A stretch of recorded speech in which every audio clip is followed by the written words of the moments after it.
আসসালামু আলাইকুম। আজকে আপনাদের সাথে শেয়ার করব আমাদের কক্সবাজারের ট্যুরটা কেমন ছিল। প্রথমে এই যে বাসা থেকে বেরিয়ে গেলাম, এরপর লিফটের জন্য ওয়েট করতেছিলাম। এরপর আমরা লিফটে উঠে গেলাম।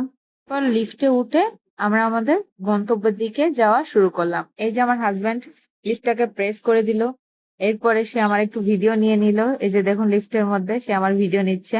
এরপর আমরা কাউন্টারে চলে আসলাম, মাঝখানে আর কোনো ভিডিও নেওয়া হয়নি। আমরা ওখানে যে র্যান্ডমলি একটা বাসের টিকিট কাটছিলাম।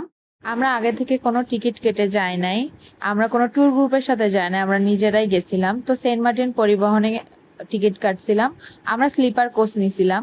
আগের থেকে টিকিট কাটতে নাই, তার একটা কারণ, আগে থেকে টিকিট কাটলে স্লিপার কোচে 1500 2000 এরকম নেয়। আমরা 1100 টাকা দিয়ে গেছিলাম, দুজনে 2200 টাকা লাগছিল। পরে এই যে আমরা সিট খুঁজে পাচ্ছিলাম না, পরে হচ্ছে সুপারভাইজার সাহেব সিটটা খুঁজে দিল। উনি অনেক ভালো ছিল।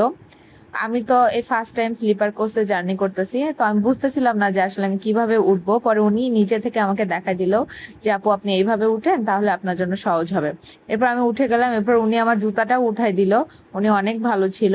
এরপরে আমার হাজব্যান্ড সব ব্যাগটা উঠাচ্ছিল, যেগুলোতে আমরা ক্যামেরা ল্যাপটপ এগুলো নিয়ে গেছিলাম। পরে এই ব্যাগটা আমরা কাছে নিয়েছিলাম আর লাগেজটা হচ্ছে বক্সে দিয়েছিলাম। পরে আমার হাজবেন্ডও উঠে আসলো।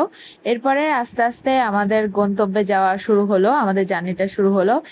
এরপর আর কোনো ভিডিও নেই নাই, ঘুমাই গেছিলাম। পরে ব্রেক দেওয়ার পরে একটু খিচুড়ি খেয়ে নিলাম। খিচুড়িটা অনেক মজা ছিল। আমরা দুইজন মিলে একটা প্লেটই নিয়েছিলাম, কারণ অত রাত্রে খাওয়া যাচ্ছিল না। এরপর আবার আমরা ঘুমিয়ে গেছিলাম। এরপর সকাল হয়ে গেল। সকালের একটু দৃশ্য এত সুন্দর লাগতেছিল, জানি না ক্যামেরায় কতটুকু বোঝা যাচ্ছে। গাড়ির ভেতর থেকে নিয়েছি তো এত সুন্দর লাগতেছিল, মানে সকালটা শুরুই হয়েছে অনেক সুন্দরভাবে। এরপর এই যে ভিডিও করতে করতে যাচ্ছিলাম। আমি শুনছিলাম যে স্লিপার কোচে গেলে নাকি অনেক মাথা ঘুরে বমি আসে, কিন্তু আমার এরকম কিছুই হয়নি। এক একজনের হয়তো এক এক রকম হয়। আমার এটা ফার্স্ট টাইম স্লিপার কোচে জার্নি ছিল। আমি অনেক রিল্যাক্স, মানে আমি অনেক ঘুমাইছি, অনেক রিল্যাক্সে জার্নিটা পার করছি। আমার এমনিতে কোনো প্রবলেম হয় নাই। আপনারা র্যান্ডমলি যে কাউন্টার থেকে টিকিট কাটবেন তাহলে কম দামে পাবেন। এরপর আমাদেরকে এই যে ব্রেক দিল, ব্রেকে এই যে আমি একটু ভাব নিচ্ছিলাম। যাই হোক, প্রথমবার কক্সবাজারে যাওয়া। এরপর এখানে ব্রেকে আমরা একটু সকালে ফ্রেশ হয়ে কিছু নাস্তা করেছি।